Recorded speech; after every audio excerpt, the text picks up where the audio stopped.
নিজে নামাজ পড়বো ইনশাল্লাহ, পরিবারবর্গকে পড়াবো এবং আমার অধীনস্থ যারা আছে তাদের মাঝখানে নামাজটা কায়েম করবো ইনশাল্লাহ। পারবো না? যদি আপনার সন্তান খুব আদরের কলিজার টুকরা হয়, নামাজ কালাম না পড়ে, ওকে মহব্বত করবেন, ছোটবেলা থেকে নামাজের ট্রেনিং দিবেন। 10 বছর বয়স হয়ে গেছে, নামাজ পড়ে না, নবী করিম সাল্লাল্লাহু আলাইহি ওয়াসাল্লাম বলেছেন তাকে পিটাইতে হবে। আল্লাহর নবী মুহাম্মদ সাল্লাল্লাহু আলাইহি ওয়াসাল্লাম কি দয়ালু মানুষ ছিলেন না কঠোর? বলেন। সেই দয়ালু মানুষটা তিনি বলছেন 7 বছর বয়সে সন্তানকে নামাজের আদেশ করবে, আর 10 বছর হয়ে গেছে নামাজ পড়ে না, ওকে পিটাবে। নবী করিম সাল্লাল্লাহু আলাইহি ওয়াসাল্লাম কি এখানে কঠোর হয়ে গেলেন? কেন এত তাকিদটা কেন? কারণ আল্লাহর নবী সাল্লাল্লাহু আলাইহি ওয়াসাল্লাম বলেছেন, মান তারাকা সালাতা মুতাআম্মিদান ফাকাদ কাফার। কেউ যদি ইচ্ছাকৃতভাবে নামাজটা ছেড়ে দেয় বা নামাজ অস্বীকার করে, সে ব্যক্তি কুফরি করলো। কি করলো? কুফরি করলে কেউ মুমিন থাকে? আচ্ছা, এখন দেখেন পরিস্থিতি, দেখেন মুসলিমদের মধ্য থেকে ব্যক্তি জীবন থেকে নামাজ কিন্তু চলে যাচ্ছে। বেশিরভাগ মানুষ নামাজ পড়ছে না। অতএব প্রথম মেহনত হওয়া কিসের উচিত? একটা হাদিস মনে রাখবেন, যে ব্যক্তি এক ওয়াক্ত নামাজ ইচ্ছা করে ছেড়ে দিল, নামাজ পড়বো না, আমার পড়লেও হয় না পড়লেও হয়, ফাকাদ কাফারা, সে ব্যক্তি কুফরি করলো। আর কুফর শিরকের মধ্যে পার্থক্য নামাজ আর পাক্কা নামাজি কারা, এটা জানার জন্য আমাদের দুইটা সময়ের দিকে খেয়াল রাখতে হবে। কয়টা সময় ভাই? এক ফজর, আর একটা হচ্ছে এশা। এই 2 ওয়াক্তে দেখবেন মসজিদে কারা কারা আসে, তারাই হচ্ছে আল্লাহর জমিনের সবচেয়ে শ্রেষ্ঠ মানুষ। যারা ফজর আর এশার নামাজ জামাতে আদায় করে, এরা নিঃসন্দেহে মুনাফিক না, আলহামদুলিল্লাহ। কারণ আল্লাহ নবী বলেছেন, বলেন সাল্লাল্লাহু আলাইহি ওয়াসাল্লাম, মুনাফিকদের উপরে সবচেয়ে ভারী নামাজ হচ্ছে 2টা। কয়টা?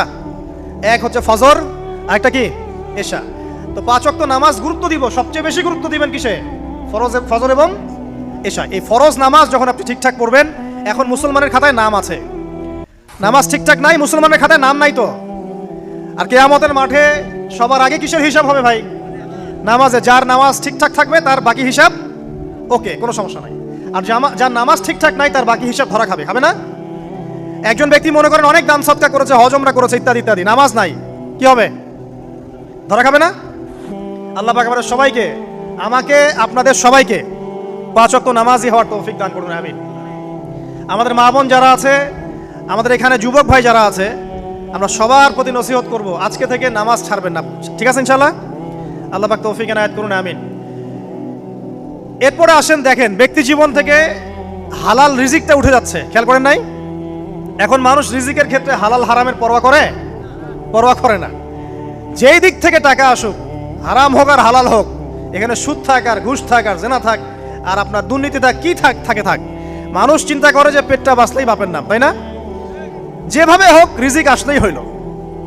মানুষের সম্পদ আত্মসাৎ করতে বুক কাঁপে না, খেয়াল করে দেখবেন। সুদ খাইতে বুক কাঁপে না, ঘুষ নিতে বুক কাঁপে না, অন্যের সম্পদ লুটে পুটে খাইতে, ছিনতাই করতে, চুরি করতে বুক কাঁপে না। তাহলে আমরা এখন হালাল হারামের কোনো মূলনীতি মেনে চলি? আল্লাহ পাক আমাদেরকে বোঝার তৌফিক দান করুন যে হারাম রিজিক যদি আপনার আমল নামায় থাকে, রিজিকটা আপনার পেটে যায়, সেই রিজিক দিয়ে ইবাদত কবুল হবে না, এর উপর কোনো কথা নাই।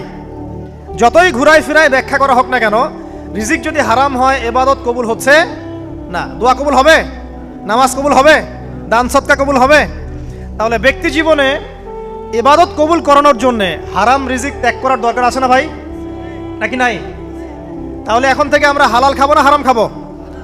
যদি আপনি অন্যের সম্পদ নিয়ে থাকেন, আজকেই পরিশোধ করে দিবেন। যদি কারো সম্পদ আত্মসাৎ করে থাকেন, দিয়ে দিবেন। যদি ঘুষ নিয়ে থাকেন, ফেরত দিবেন। আপনার বোনের সম্পত্তি আত্মসাৎ করে থাকেন, ফেরত দিতে হবে। রিজিক যতক্ষণ পর্যন্ত হালাল হচ্ছে না, ততক্ষণ পর্যন্ত ইবাদত কবুল হচ্ছে না। আল্লাহ পাক আমাদের সবাইকে বোঝার তৌফিক দান করুন, আমিন।